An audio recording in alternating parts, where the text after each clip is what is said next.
As Aarti reminded me too, we should point out that yeah, we do have a poster session coming up, which is on Thursday. It's from 3:30 to 6:30 p.m. You're expected to stay the entire time because people will come and look at your posters even outside of class. If that overlaps, you have any other constraints, you should email us and let us know ahead of time so we can plan accordingly. It is going to be in the Newell Simon Atrium, and you are expected to print a poster, instructions on resources to print, as well as other information about how you're going to be graded, what's the format of the poster, and a template are coming along soon in our email. Okay, so watch out for that email, which will give you all the instructions about the poster session. But hopefully all of you know it's there, it's coming up, and you have already worked hard. You have enough exciting stuff to show us on the posters. So we look forward to that. Okay, any other questions before we begin? All right, so let's quickly wrap up the analysis of our the discussion on principal component analysis. So yeah, given that it was the holidays and you might have forgotten a little bit of it, hopefully I'll be able to remind you. Looks like my pointer is not working. Yeah. Okay, so we were talking about PCA in last class, which is principal component analysis, and again here is a summary slide which reminded us of what PCA was about. So it's about, you have some data points, which are the red points here, and you care about finding a hyperplane, right? Or such that if you project these points onto that hyperplane, so here the hyperplane is the purple line, and the projections are the green points, right? Then you can think of it in two ways, what that hyperplane captures. Either it captures the maximum variance of the projected data, so it's a hyperplane amongst all the ones that you can fit, such that if I take the points projected onto that, then it maximizes the variance of that projected data along that direction. Or another way to think of it is it minimizes the sum of the squared distances between the points and their projections. So it's the sum of all the blue lines here.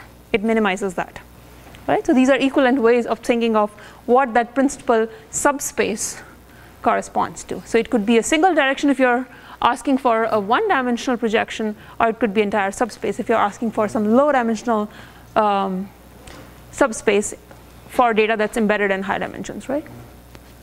Okay, so we talked about that this last time, but here's just characterizing it mathematically that the principal components are essentially orthogonal directions, so they form a basis for the subspace of interest, and that they capture most of the variance. In fact, the way to think about it is that the first principal component is the direction that captures the greatest variability in the data, right? And the next one, second principal component, is the next orthogonal direction that captures the maximum variance once you have projected out the projection onto the first principal component.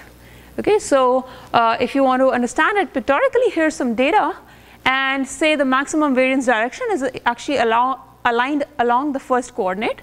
It does not have to be, but say this is our first principal component. In this case, it happens to be. Then we are talking about taking any data point x and projecting it onto this first principal component W1. So that gives you the new projected data point will be just the inner product between W1 and x. Right, and W1, all the principal components, we say these directions have unit norm, right? So we are just talking about W1 transpose x as the magnitude in the direction of W1. So if you wanted to represent x in the projected space, you will say it's W1 transpose x times W1, magnitude times the direction, right? And you can see that we can actually get this W1 as a solution to the following optimization problem. We are finding the maximum, such a vector, a unit norm vector, which maximizes the sum of the variance, right? And the reason I'm calling it variance is because we believe these data points are centered. This is out of battery. Yeah, so all the points have been centered, and that's why you can think of W1 transpose xi as the variance of the projected point, right? Otherwise, you would subtract off the mean as well, right? And the second PC is now going to be, you take your xi, or each xi, and you remove xi prime from it, right? So you're removing the projection onto the first component. Now that defines your new a set of points that have been projected off of the first principal component, and now you want to maximize the variance of these residual data vectors, right? So that's why the second principal vector is defined as exactly same as the first one, except you have replaced each xi with the residual xi minus the projection onto the first one. So if I take that vector x and subtract out the projection onto the first one, you get this vector x minus x prime, right? That's your new data point, if you will. So essentially what you have done is taken x and you have projected it off of W1, which means you have projected it onto this plane, which hopefully you can't see. Yeah, you can't see here, but that's, you can imagine it's the plane spanning the other two coordinates, right? So you have taken your x point and projected it onto this plane. So it's a plane orthogonal to W1 basically. And then you find, once you have done that for all the points, you have collapsed them onto this plane. Now you're finding the next direction which captures the most variance, which would be W2 and so on. All right? So I hope it's clear to everybody what the different principal components are getting at. All right. So of course you can try to find them by doing this optimization, and I think we briefly discussed it last time that that's actually, you can do that. You don't have to solve a complicated optimization problem. It turns out the solution is that these principal components actually correspond to eigenvectors of the sample covariance matrix. Okay, so we'll revisit that today. So essentially what you're saying is, well, we want to find some, so if your data is in some big d-dimensional space, we are interested in finding some little d-dimensional, little d number of these principal components such that they are orthogonal to each other. So the inner product between any two of them is 0. And they are each unit norm, right? Those are our constraints. And we want to find the first principal component that maximizes, say, just this sample variance of the projected data points. So what I can do is I can rewrite the sample variance of the projected data as in terms of a matrix notation, where my x contains the list of all m data points, right? Capital D dimensional, so it's a D by M matrix. And I can write it as W transpose XX transpose W. Right? So we have done this trick many times before. Right? But essentially what you have in between, and of course actually that should be divided by m. I think I forgot the divide by m there. Right? So XX transpose divided by m is just the empirical covariance of your matrix. Right? And I'm calling it covariance because I'm assuming again the data are centered. So it looks like a correlation, but it's really covariance because we have centered the data. Right? And we are saying, well, we want to maximize this quantity subject to the norm of the first principal component being 1. So we are interested in finding a vector which maximizes this. And yeah, you can sort of already, if you know Rayleigh-Rate's theorem, that actually says that the solution to this problem is just the first eigenvector of this matrix in between. So if you have a quadratic form subject to a unit norm constraint, then the solution is the first eigenvector. Or you can, if you want to derive it, you can actually form the Lagrangian, right? So it's a constraint optimization problem. I can fold in the constraint as a Lagrangian by introducing the lambda, which is Lagrangian parameter, and write it as maximize W transpose XX transpose W minus lambda times the norm constraint, right? And then you just take the derivative with respect to W of this equation, and you see, hopefully all of you are experts in doing matrix calculus now. So the first quadratic term just boils down to XX transpose W minus lambda W. The second term is also quadratic, it's just lambda W, which I can write it as lambda I times W, right? So we see that maximizing the W that maximizes this needs to satisfy this set of equations, which rewriting it is simply XX transpose W equal to lambda W, right? And that you should be able to recognize as just the W there is essentially the eigenvector, right? You can write the eigenvectors as matrix times eigenvector is a scalar times the eigenvector. Okay, so this indicates that any solution W has to satisfy this, this set of inequality or equalities, and so it implies that it is the first eigenvector of the covariance matrix, right? So for the first one, we obtain it to be just the eigenvector corresponding to the largest eigenvalue, and in fact, there is an interpretation to the eigenvalue, lambda here, right? And the way you can see it is if you think about what's the variance of the projection, right? So what is the objective corresponding to this W, which maximizes the variance? So variance was just W transpose XX transpose W, right? And we know that if W satisfies that equation, I can rewrite it as simply lambda times W transpose W, right? I've simply replaced XX transpose W with lambda W. And since W is unit norm, you end up with lambda. So lambda has a very nice interpretation. It's actually the sample variance of the projected data, right? So you are essentially maximizing that. So you're picking the eigenvector that corresponds to largest variance, which is the largest eigenvalue, right? Okay. So therefore, lambda denotes the variability captured along that dimension, right? And we are picking the one that maximizes it. And now you can order all of your eigenvalues, and if you want to pick subsequent principal vectors, you just have to look at the eigenvectors corresponding to the subsequent eigenvalues because they are all orthogonal to each other, right? So that's how you end up with that solution. So the algorithm for solving PCI would be something like this. You take all your data points, you center them, and you compute this covariance matrix. Then you just do the eigen decomposition of this covariance matrix. You get all the eigenvectors and eigenvalues. So you sort the eigenvalues from the largest to the smallest, and then pick the top d eigenvalues and their corresponding eigenvectors. Those are going to be your top d or k principal components. Okay. So that's all nice.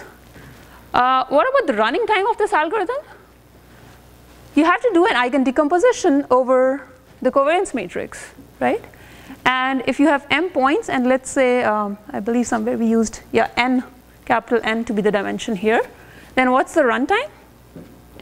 It's the runtime of doing an eigen decomposition, which can be n cube, or if you only care about finding the top k, it can be like kn square, right?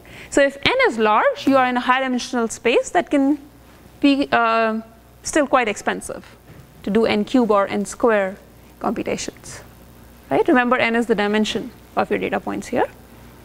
So an alternate way to get at the principal components is to, instead of looking at doing eigen decomposition of the sample covariance matrix, you can just compute the singular value decomposition of the original data matrix. And you know that at least for correlation matrices, the eigen decomposition and the singular value decomposition of the data matrix are related, right? I think we had talked about that earlier. So instead, what you can do is to take your original X matrix, don't form XX transpose, this is still centered, right? And you do its singular value decomposition into U, S, and V transpose, right? And the nice property, a nice thing about this is that, first of all, the runtime of singular value decomposition is the minimum of mn square and m square n. So it can buy you improvements, right? When depending on what m is, right? So you could be in the m square n regime, and then you're essentially linear in the dimension, right? But it can definitely buy you improvements depending on how many instances you have versus what's the dimension, right? We have seen this trade-off many, many times. That there are different algorithms that can give you speed ups depending on whether you have more samples or more dimensions, right? Okay, and as you can see, the U here is exactly the eigenvectors of the covariance matrix, right? Because if I just write it as XX transpose, you can write it as USV transpose times the transpose of USV transpose, and you end up with essentially US square U transpose, right? I think we have done all of this before, so I'm not repeating it, but if you have any questions, feel free to ask them.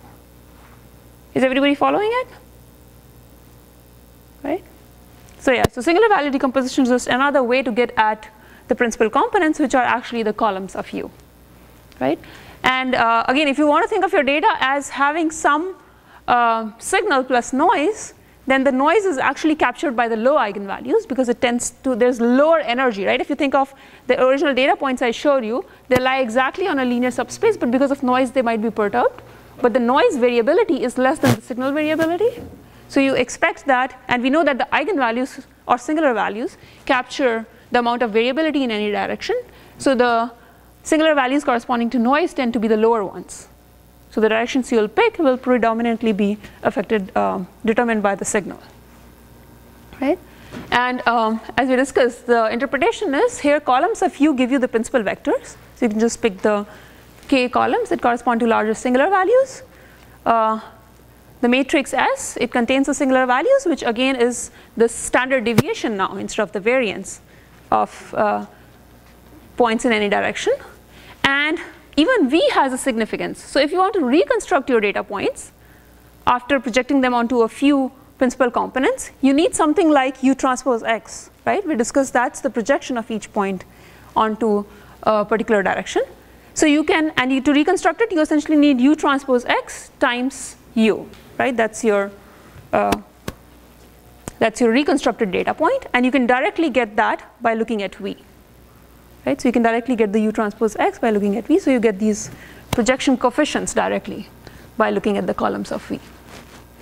So that's another way you can potentially use the SVD version to get at the PC principal components.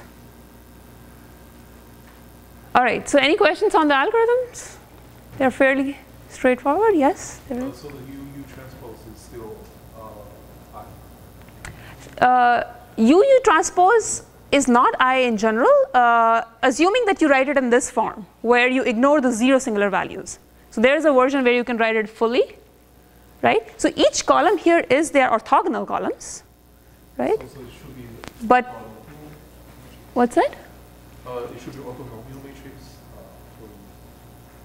So U does satisfy U transpose U equal to I, but it may not satisfy U transpose equal to I depending on which. So singular value decomposition, there are two ways to do it. One is you write it this way, where S is smaller than the original matrix, or another way is you expand the U's and you include some 0 singular values as well, right? In the latter case, you can say, you can require U to also satisfy U transpose equal to I. Equation of the next slide, the last equation.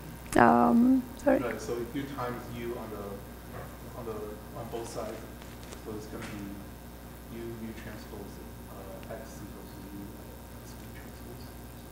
Here you're saying if you add a U? If you multiply U yeah. on both sides. U transpose here may not necessarily be I. Depends on what version you're writing, right, as I said. Okay, but U as V transpose should be. So first of all, why I was mentioning this is, of course, you can use the entire U, and you will get back the X's if you write the full, right? If you write the full singular value decomposition. Otherwise, you will just get, if you're using the top K columns here, then you will get the projections onto the top K columns. And then when you do U transpose X, where U only contains the top K columns, you'll get the projection onto the, or you get the reconstruction by projecting only onto the top K components, right? So typically, I mean, you don't care about the directions which have 0 variability, right? So we have just dropped those. You can always also include them if you want to reconstruct get the full reconstruction. Does that make it clear? Any other questions? Right. So if your data does have if it's not really low dimensional, it does have some variability in all possible dimensions, then S will be n by n. But in general, it need not be. You can, I mean, the idea of using principal components is very often that you have very low variability in some dimensions. Could be even 0, right? So you tend to ignore them. All right, so yeah, let's look at some applications. And I think we had mentioned this at the beginning of when we talked about principal components, that there are multiple reasons you might want to use principal components. One is just the visualization aspect. We talked about it, right? So how can you look at your data? If it's high dimensional, you don't have a way to plot it, right? Another is data compression and then noise reduction. So we'll quickly see some examples of these. So data visualization, for example, you have a set of images, and say each image is 256 by 256 pixels. And now clearly, if you think of each image as a vector in 256 by 256 dimensional space, it's going to be very hard to sort of plot it and visualize how different images are placed with respect to each other. So PCA is a way where you can take your data. So that's going to be all of your images, right? Strung out as vectors, x1 through xm. And data points, and you compute again, centroid and compute the eigenvectors and get the either compute the eigenvectors or get the left singular vectors, right? Top some number of them, and then you can look at how these look like. So if you do that on a bunch of face images, then here are some principal components you get. So here are the top, I guess, 25 principal components. And essentially, what you should think of these as is you can take any face and you should be able to write it as a linear combination of these principal components, right? And how many principal components are possible? Well, there are 256 times 256 possible, but just by looking at projections onto the top, some few number of them, you should be able to reconstruct each image fairly accurately, right? So the subsequent ones are only going to capture very, very specific features. These are more global features in some sense that are shared by all of the different faces. And in particular, you can do this principal component analysis for images, say, corresponding to happy faces, and you get something like this for the principal components. And as you can see, all of the values are non-constant for regions that sort of express happiness, right? So you can see smiling, the lips being captured and the eyes maybe being captured a little bit, but other places are sort of constant values. And similarly, here's a discuss subspace, how that might look like if you only looked at images of people with discussed expressions and the principal components. So you can see how they essentially capture what you expect, right? Some of the features describing these emotions to be. Right? So you can use principal components to sort of just look at what are the representative features corresponding to these images. You can also, as we said, do image compression with it. So the idea behind image compression is, again, that the higher principal components are not as useful because they either capture noise or they capture information which is not as useful. So you can just retain the top ones and only look at projections of your data points onto the top few, and that gives you a good reconstruction, right? So you can actually use this to do image compression, for example. So here's an original image of a butterfly, very kind of nice high resolution image. So this was a 372 by 492 pixel image. You can do PCA on this by breaking it up into patches, right? You can take a 12 by 12 pixels and treat all of those as your data points. So each data point will now be 144 dimensional, right? Because it's 12 by 12. And if you look at how well you can reconstruct this image by projecting onto just the top few principal components, then you get a curve like this. So this is the relative accuracy of reconstruction versus how many principal components you use. So there can be 144 total components, but you can already see that the gain in using subsequent principal components is diminishing very quickly. So you can only keep the top few and hope to get a pretty good reconstruction. And here's the example. So this was only using 60 principal components. You see that the image is still fairly high resolution. So this is rewriting every 12 by 12 block as a linear combination of only 60 principal components you found, right? Because that's what we had done. And this is using only 16 principal components and only using 6 principal components. So you can see how it still preserves quite a lot of the information, right? So the top principal components seem to be getting most of the global features, and there are like sharper details that you start losing once you reduce your principal components quite a lot. So you can use principal component analysis for compression. And of course, going by the same argument, you can also use it for noise filtering, right? Because you can think of it as your original image was some signal, and maybe there was some noise added to it, and this UX, the projection onto the top principal components, acts like a filter, which can help reduce the effect of noise, because noise is mostly captured by the higher principal components. So you can reconstruct back your X prime, but now it's going to be denoised because it sort of passes through this filter.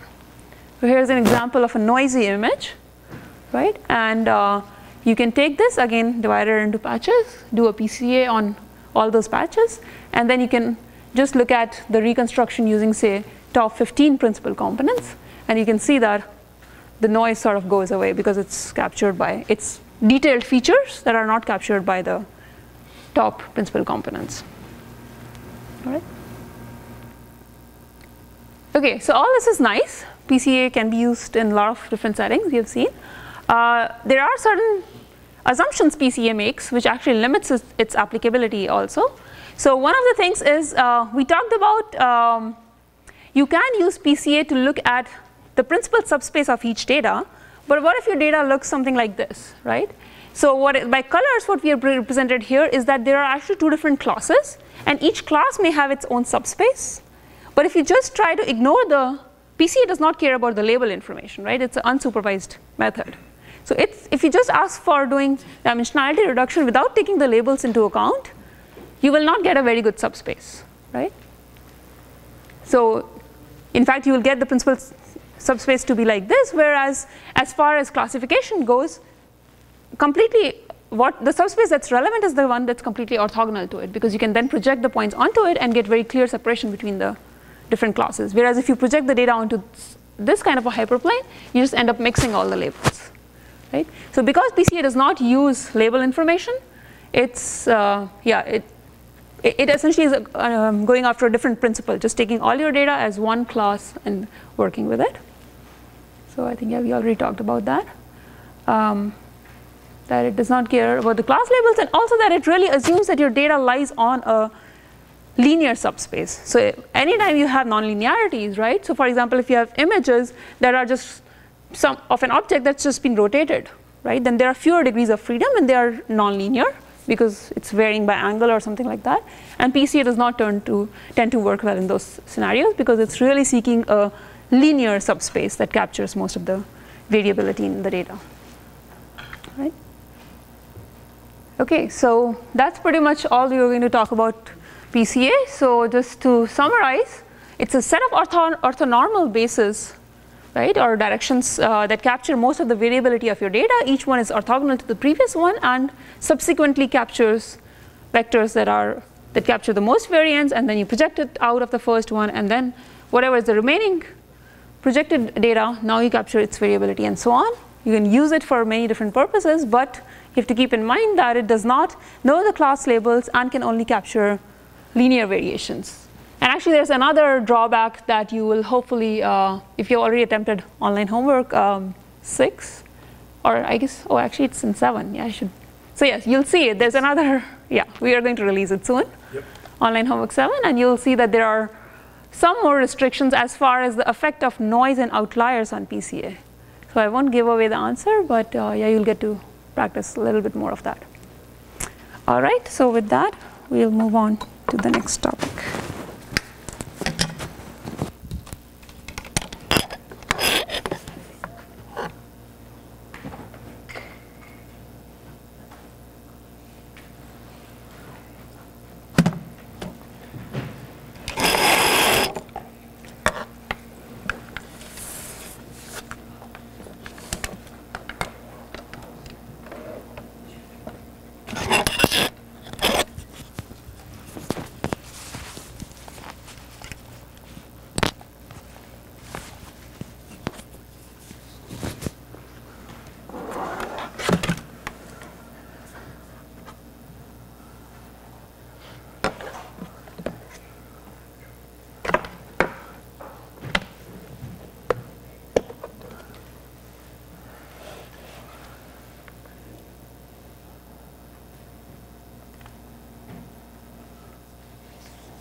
All right, so the result of the popular vote is deep networks. Dr. Strangelove reference is optional. So let's start with why should I care, right? What would induce me to think about deep networks? So There are a few different reasons. The first one, maybe the most obvious one, is that deep networks are a really powerful function class, right? They can represent, well, every function in the world, or at least every continuous function, with a sufficiently large, deep architecture. But compared to even some of the crazier function classes that we've looked at before, you can get some pretty complicated functions with very small representations comparatively. So it's a really powerful function class. For example, if you look at Gaussian RBF support vector machines, right? They can represent also every function, every continuous function. But you might need a very large number of radial basis function units to be able to represent your function of choice. Here, there are many functions that you'd be able to represent with a much smaller representation using a deep architecture. So, and we'll get to an example of that later. The consequence of having such a powerful function class is that we can hope to get really good performance, right? Like we should be able to have our machine learner represent whatever it is that it needs to know if we have enough data and if we're able to actually find a good member of this function class. And those two ifs, those are the big caveats that we have to figure out how to get around. Another good reason is that deep networks are in many ways a really simple idea and a very flexible one. You can use them to solve many, many different machine learning problems with a fairly similar set of tools. So, you know, if you want to do unsupervised learning versus supervised learning versus sequence learning versus parsing versus, you know, anything that you can dream up, you can use a similar set of tools to accomplish all of them. Another one is lifelong learning. So one of the advantages of deep networks that we'll see in a bit is that they calculate features of your data for you. So you give the data in a very raw representation, like the raw pixels of an image, for example. And as part of the learning process, deep networks transform the data into different representations. And the hope is that these representations are more meaningful. They're certainly tuned to the statistics of your data. So that's certainly one definition of meaningful. And what that means is that if you do deep learning on some set of data for one problem, then you decide that you want to solve a different supervised learning problem with the same or related data, you can reuse the feature representation that you learned before, right? And the holy grail of this is what's called one-shot learning, meaning that you've got such a good representation of the data that you've gotten from previous training that you see just a single example of a new concept and you're able to learn that concept accurately from that one example.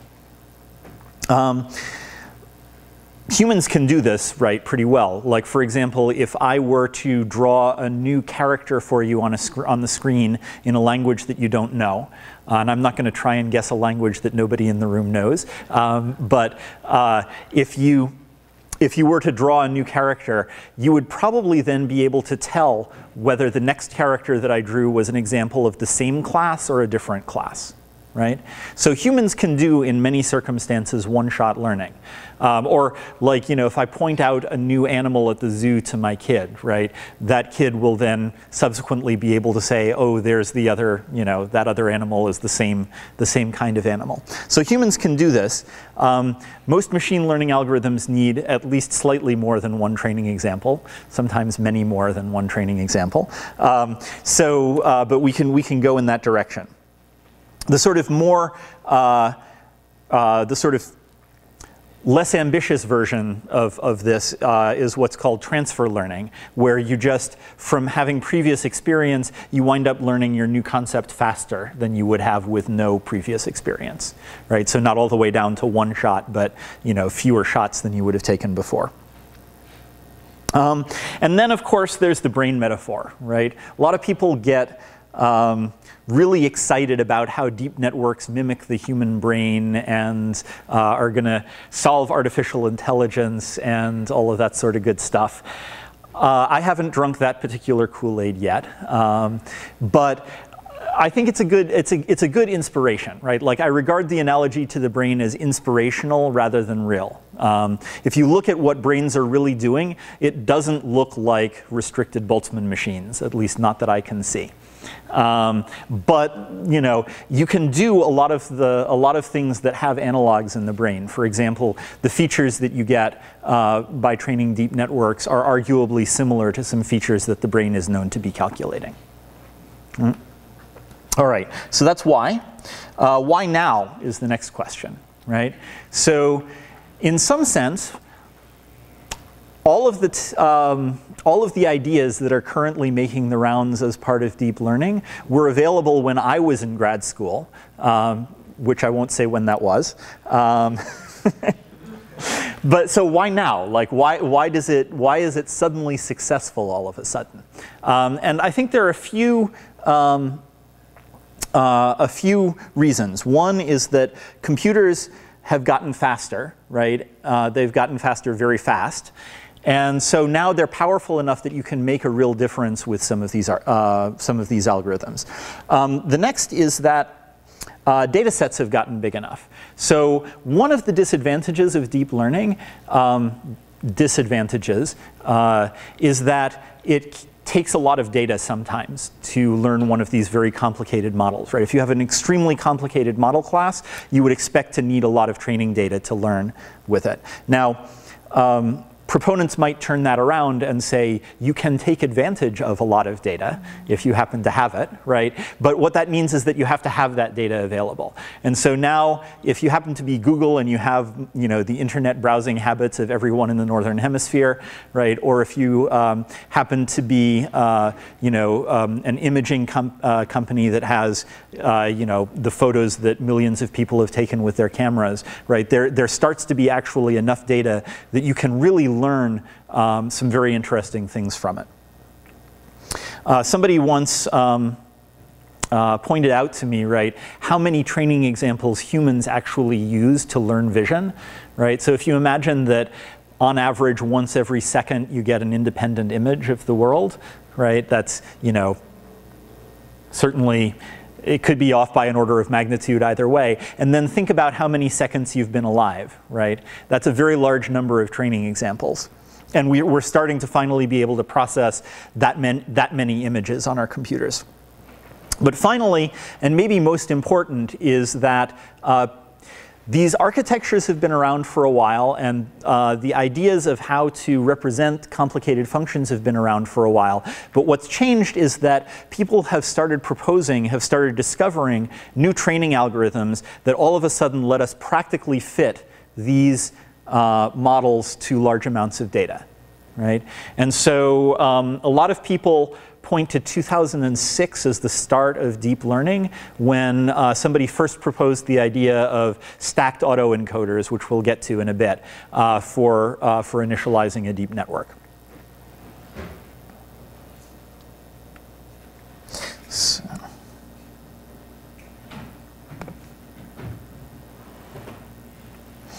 So we'll start from supervised learning. Although, as I mentioned, you can, it might be easier to list the problems that you can't use deep networks for than the problems that you can. But we'll start with supervised learning. An example of that would be the famous MNIST problem, which is a handwriting recognition problem. So the idea is that you get, an image of a handwritten digit like that, and then you have to label that with the number 9, right? Which also is a handwritten image in this slide, but hopefully that isn't too confusing. The other sorts of, there are some important other unsupervised learning problems that you can handle.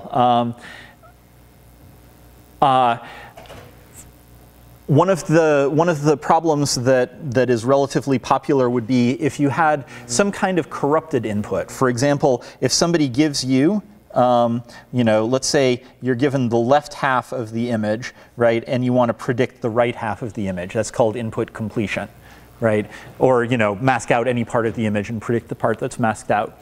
Denoising is another good example, right? So, you've got your photo that you took at a very high ISO, and so it's very grainy, lots of noise, and you want to get the beautiful photograph as if you had taken it in perfect lighting conditions, right? So that would be input denoising. But maybe most important, as I mentioned earlier, is feature construction. So the idea is that from unsupervised data, you want to learn a new representation that's based on the statistics of your data that you can then use in future supervised problems or future other machine learning problems of any kind. And you'll be able to learn them faster. All right, so enough motivation. What is a deep network? Well, so first, what is a network? So a network is basically a kind of graphical model, right? So very similar to the graphical models that we discussed a few lectures back. And it represents a possibly randomized function from some input that's typically very high dimensional, like an image, to either a high dimensional or a low dimensional output. So for example, a low dimensional output would be the integers 0 through 9. A high dimensional output, you could imagine mapping an image to a list of the objects that you detected in that image, right? The types of objects and their locations. It's a little bit different from the types of graphical model that we went before. Different only in like the syntax and semantics of what the model represents, not in its being a graphical model. But there are two main families that people have used of deep networks, which I'll call the neural family and the belief family. So the belief family is actually exactly factor graphs or Markov random fields from if you remember way back before Thanksgiving. With a few restrictions or a few hints on how to construct the network structure. And we'll get to those maybe later. I'm going to start with the other one, which is the deep neural networks, which are basically a directed graphical model of a type that we haven't seen yet. Both of them you can achieve a lot of the same things. So what I've been saying so far, all of the motivation applies to both of them. And what makes them deep is that, well, you have a high depth, right? So you have long paths between nodes in the network. So in particular, a neural network would look like this. We'd start with, let's see. So we'd start with some nodes, which I'll draw at the bottom here, that represent our input. So this would be, for example, we have our handwritten digit image, right? And so we would have a pixel of that image, right, would get mapped somewhere to one of those units as a grayscale value. Let's say a number between 0 and 1. And let's actually do it that way, not to conflict with other stuff. So these would be called the input layer of the network. And then you'll have additional nodes in the network. In this context, they're also called units. And they have as parents the either some or all of the nodes in the previous layer, right, like that. And so one of these guys would do something like compute. So we'll call this guy unit I, right? And so we'll say that unit I, it will be, the value of unit I will be equal to some function of w dot x, right? Where x here is, well, a vector of previous unit activations. And W are tunable parameters. Right? So, and here F, this will be a fixed nonlinearity, fixed nonlinear function. So an example would be f of z is the sigmoid 1 over 1 plus e to the minus z, right? So you've seen that, you've seen the sigmoid function often before, right? It's the one that looks like that, right, at 0. All right, so this sort of simple function, right? So you take a linear function of previous unit activations, and then you apply a simple fixed nonlinearity on the output, right, after you've done that linear transformation, right? And so now I've made a layer of additional units, which I'm going to call a hidden layer, right? And then you know, I'm going to keep making more layers, right? And so what will happen is that each layer will receive inputs from the layer before it, right? Like that. And then finally, up at the top, I will have what's called an output layer, right? And then the output layer is going to be the value of the function, right? So the overall function that I compute is gotten by composing a whole bunch of much simpler functions, right? So two types in this case of much simpler functions. One is going to be linear combination, right? I'm going to take some dot product between a weight vector and a vector of previous unit activations. And the other is going to be these fixed nonlinearities, all right? And so by taking all of these very simple functions and composing them together, I can make much, much more complicated functions. Does that idea make sense to everybody? All right. So I should mention, by the way,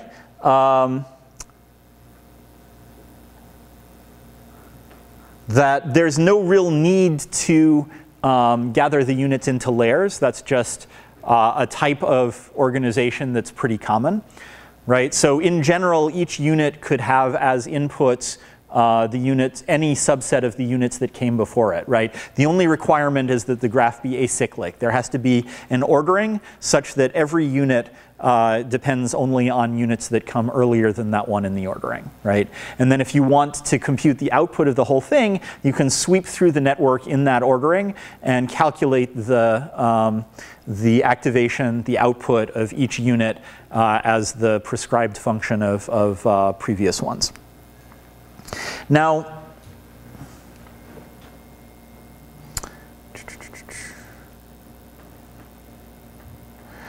right, so you can see, right, that this is a graphical model. It's got a whole bunch of circles and arrows, therefore it must be a graphical model. But in particular, this is different from the graphical models that we saw before in that each one of the units is a deterministic function of the previous units, right? And that's what makes a neural network different from a belief network. In a belief network, it's a typical graphical model that has randomized functions in it. Here, all of the functions are deterministic. And because all the functions are deterministic, we're going to wind up treating it a little bit differently than the graphical models that came before it. Although, as it turns out, there's going to be an analog of message passing, just like there was in the other graphical models. The other thing that I should mention is that often, so this is the most common type of unit.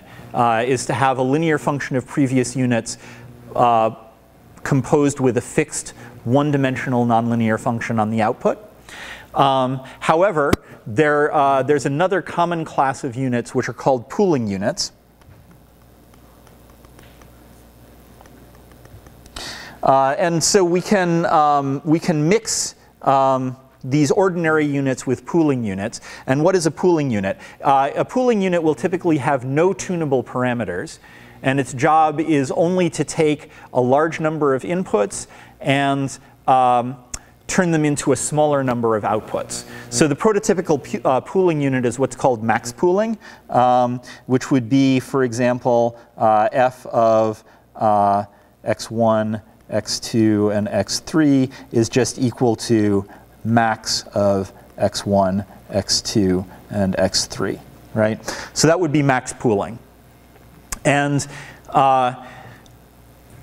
the goal here, as I said, is to take a large number of inputs and compute a function, summarize them somehow into a smaller number of outputs. And so other examples of pooling might be averaging or computing a histogram, right? There's a ton of different types of things that we could do.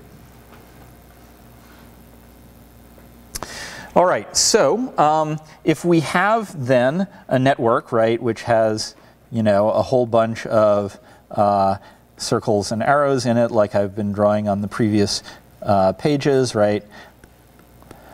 The depth of the network is the obvious thing, right? It's, the depth is this distance, right? The distance from the input layer right here to the output layer, right? So more precisely, it's the length of the longest path from an input to an output, right? Now, there's some convention issues that make us mean that people use slightly differing definitions of depth. For example, some people will count the input layer as part of the depth, so that this would be depth 4. Some people won't, so that this would be depth 3. If you have, it's pretty common to have architectures where you have alternating layers. Let's say one layer is an ordinary unit that computes f of w dot x, and the next layer is a pooling unit, a layer of pooling units, right? And so sometimes people will count a pair of layers as adding just one to the depth. All of these are constant factors, right? So I just wanted to make you aware of the differing conventions. And so deep just means big depth, right? And as a practical matter, it means depth bigger than 1, right? Because depth 1 models are, well, you guys have seen, you may remember back in the dim early days of this course, you guys have seen some depth 1 networks before, right? Does anybody remember what they were?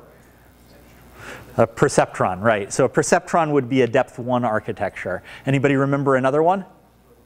Logistic regression? Yeah. So those are the sort of prototypical depth 1 architectures, right? And so depth 1, they're not counting the input layer, and then the longest length of a path from input to output is 1, right? So how would we get a perceptron, right? What would be the nonlinearity? Right, exactly. So we would get, this would give us a perceptron. And logistic regression, right, it would give, that's a pretty bad sigmoid. Let's try that again, right? Oh, that's worse. All right, 1 over 1 plus e to the minus z. Go ask MATLAB to plot it. All right, so, right, so deep basically means depth greater than 1. As a practical matter, although actual real architectures will wind up having depths that are, high single digits usually, would probably be the most common one that I would think of. All right, so that's what are deep networks, right? Deep networks are networks that are deep. Now let's get to our first example of why deep networks might actually be interesting. And that's something that I'll call the depth versus breadth trade-off. So you could say, all right, I'm just going to do a shallow architecture where I calculate a really interesting vector of features from my examples and then do a linear combination of those features, right? That's sort of the much more traditional machine learning approach. For example, I could calculate a whole bunch of radial basis functions on my input and then do a linear combination of those. And in the limit, if I calculated infinitely many radial basis functions, I would get a support vector machine, a Gaussian radial basis function support vector machine. So the interesting thing in this depth versus breadth trade-off is that if you think about how big a network do I need to use to represent a particular concept, the size of the network can get much, much bigger if I force myself to use a shallow architecture, right? And so if I think that my function, the function that I'm interested in, has a small representation as a deep network, then I really, really want to learn it as a deep network in order to avoid having to learn, for example, an exponentially large representation as a shallow network.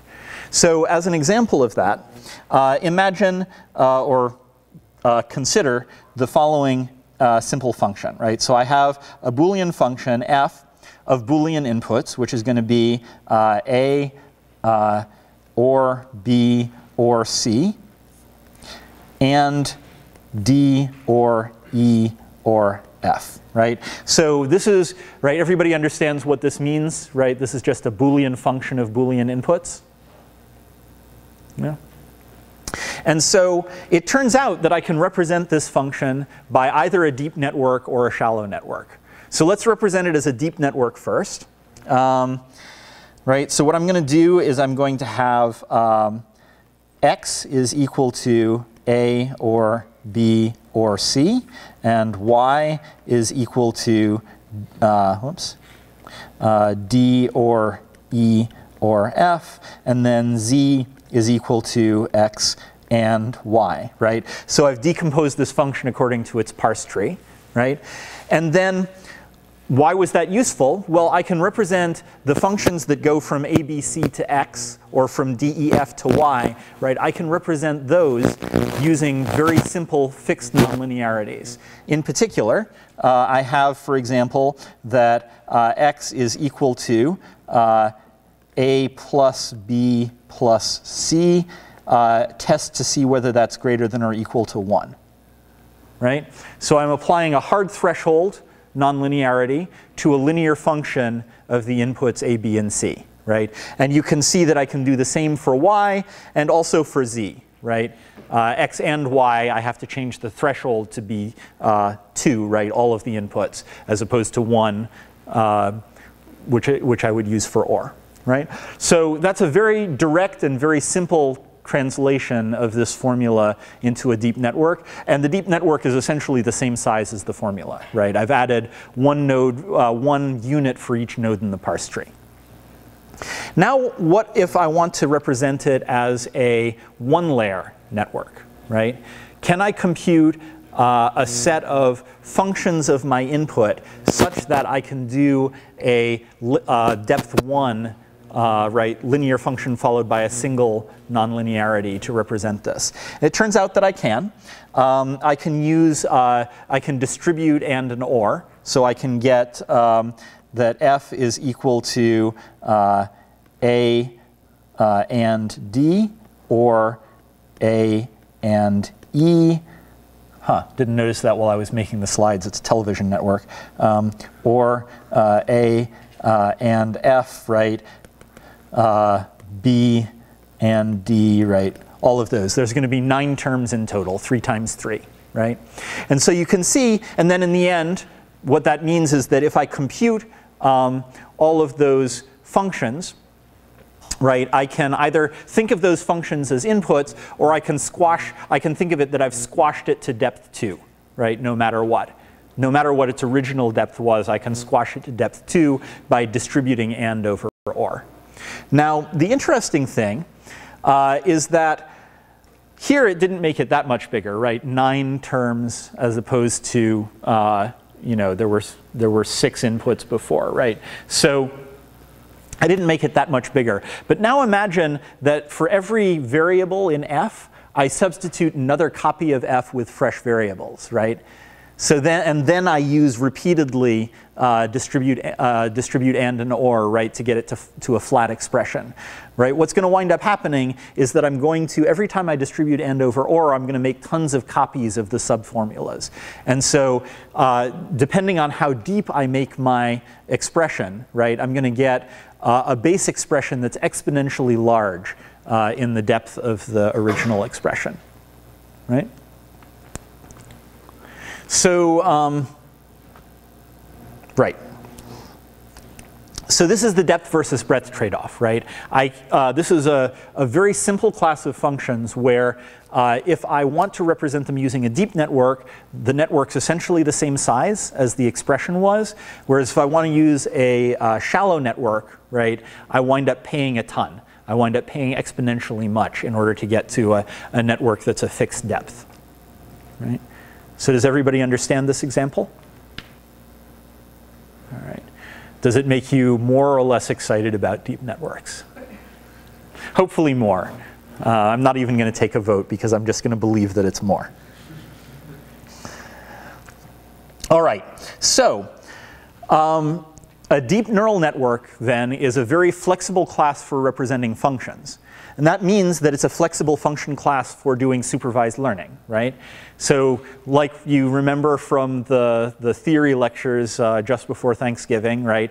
If you want to do supervised learning, you first define what is the class of functions that you're willing to consider, and then you think about how you find a good function from that class to fit your training data well. So suppose I have a supervised learning problem, data xi, yi, right, where xi could be something like my handwritten digit image, and yi will be the label. And then I can apply a loss, right? So what I want to do is calculate, let's call the loss L. So some L of that measures the difference between the true label yi and some function f of xi. And I'll write f of xi and w for a vector of parameters w, right? And so this here, right, that's going to represent, we're going to represent that function class as a deep neural network. And then the loss function, right, you've seen already the most common loss functions that people use for deep learning as for any other kind of learning, which are squared error or log loss, right? So squared error would be yi minus f of xi w squared, and log loss would be, if let's say yi has is a 1 of n encoding, which is indexed by j, right? So it would be sum over j of yij times the log of f of fj, the jth component of f, applied to xi and w, right? So in other words, select the jth component. If the true answer is j, select the jth component of f and charge myself according to the log of that component, right? And I guess it would be minus the log to get the log loss, right? And so that's what's used, for example, in logistic regression, right? So in some sense now, right, you already know how to do deep learning, right? You can construct this very flexible function class according to what I showed on the previous slides. And we taught you already how to do optimization to find the best parameter vector, right? And so you can just plug this objective, right, which would be the sum over all training examples indexed by I of the loss of yi and f of xi w, right? And you can, plug that into your favorite optimization algorithm to try and minimize that loss over the parameter vector w, right? For example, right, what would you imagine would be decent optimization algorithms to use in this situation? Would Newton's method work?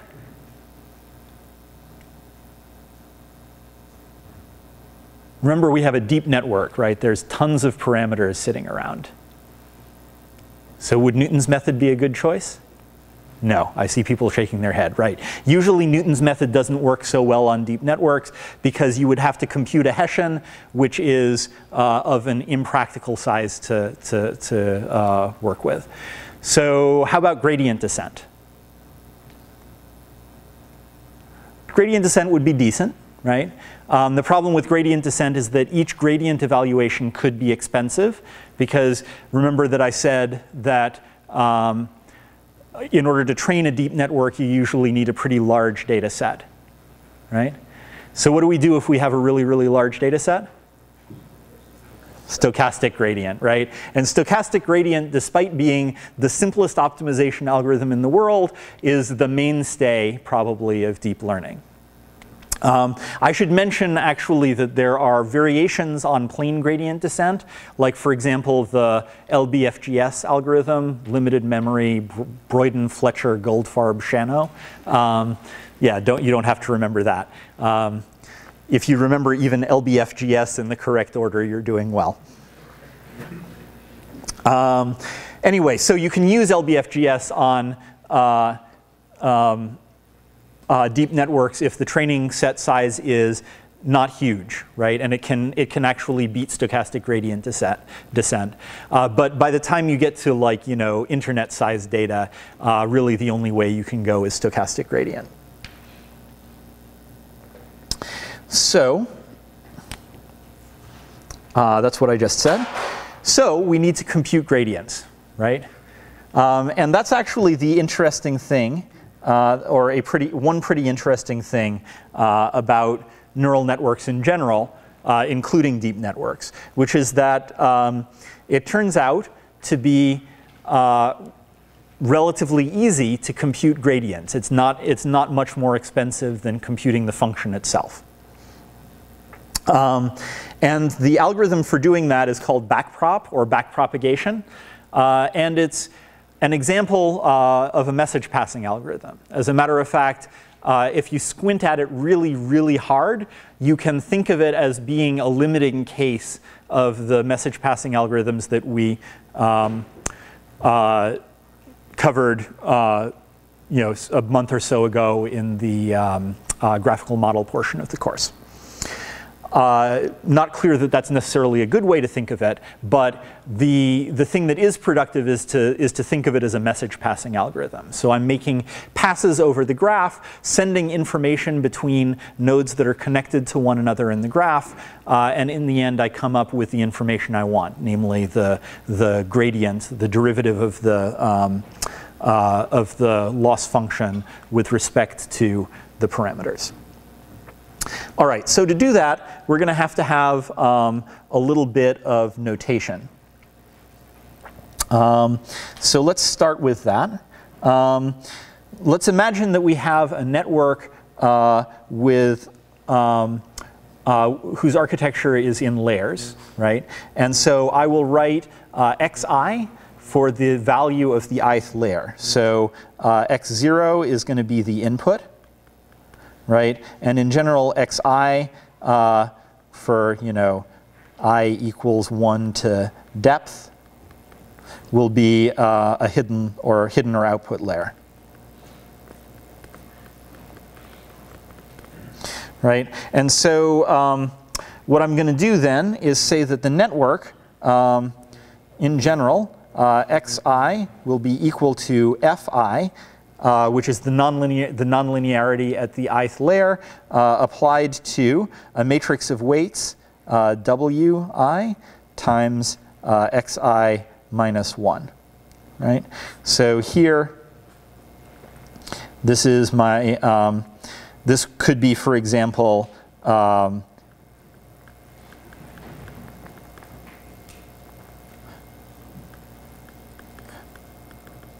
component-wise sigmoid, right? So in general, since W is a matrix, right? So this here, weight matrix, and this here is previous layer. right? And so what this says is I take my previous layer, I think of it as a vector. I multiply it by a vector of, by a matrix of weights to get another vector. That vector is the input to the nonlinearities, and then I apply typically a component-wise nonlinearity, right? So I'll take a sigmoid function and apply it to each element separately of the inputs, right? So does this notation make sense, right? It describes a network that, that matches the description on previous slides. Right. So what I've done is basically take it, I've written it in a matrix notation to keep the number of excess subscripts and superscripts that are flying around manageable. Okay? So in the end, right, what I want to do is compute d by dwi of the loss of yi, oh, sorry. Let's use j instead of I for layers. Sorry about that. Xj and xj is equal to fj wj and xj minus 1, right? Because I'm using I for training examples, right? So d by dwi of the loss applied to d by dwj of the loss applied to yi, and now f, we'll say d for the depth of, right, and then we'll, of xi, right? So what does that mean? Right, that means that we take xi and we put it in as the input layer, right, the 0th layer, and then we recursively apply this, we compute each layer successively until we get to the dth layer, the depth of the network, and then we compare the output of the last top layer of the network to the supervised training label in our training data set, right, using the loss function. Right? So everybody agrees that this is the thing that we want to take the derivative of if we're going to do stochastic gradient descent? Yes. I see people nodding. All right. People have questions about the notation?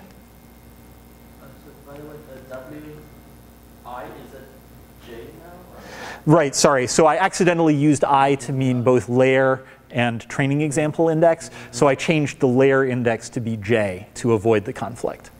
But the weight matrix, you should use I or j. Weight matrix is j, right? Weight matrix, there's one weight matrix per layer, right?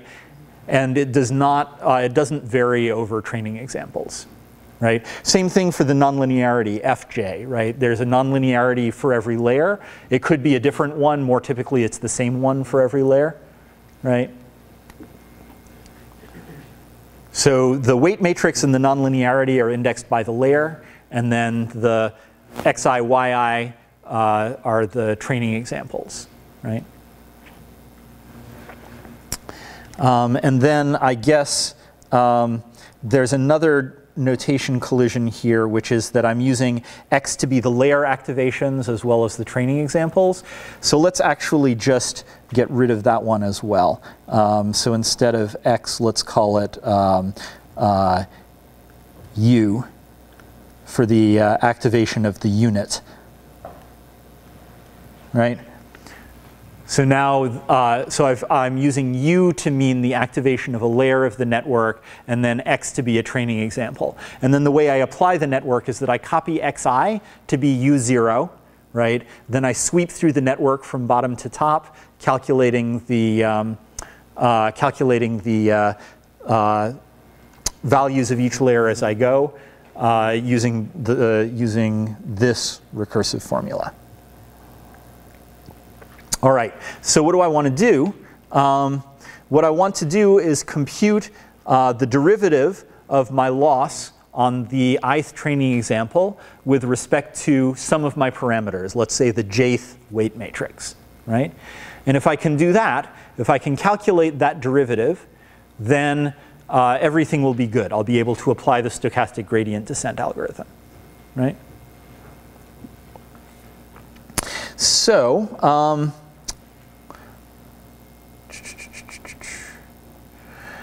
I think we don't have time to get into the details, but we'll start that at the beginning of next class.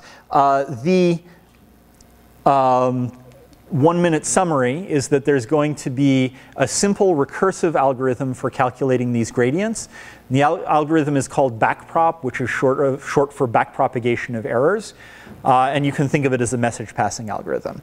So I think let's stop here, and we'll pick up on Wednesday, starting with backprop.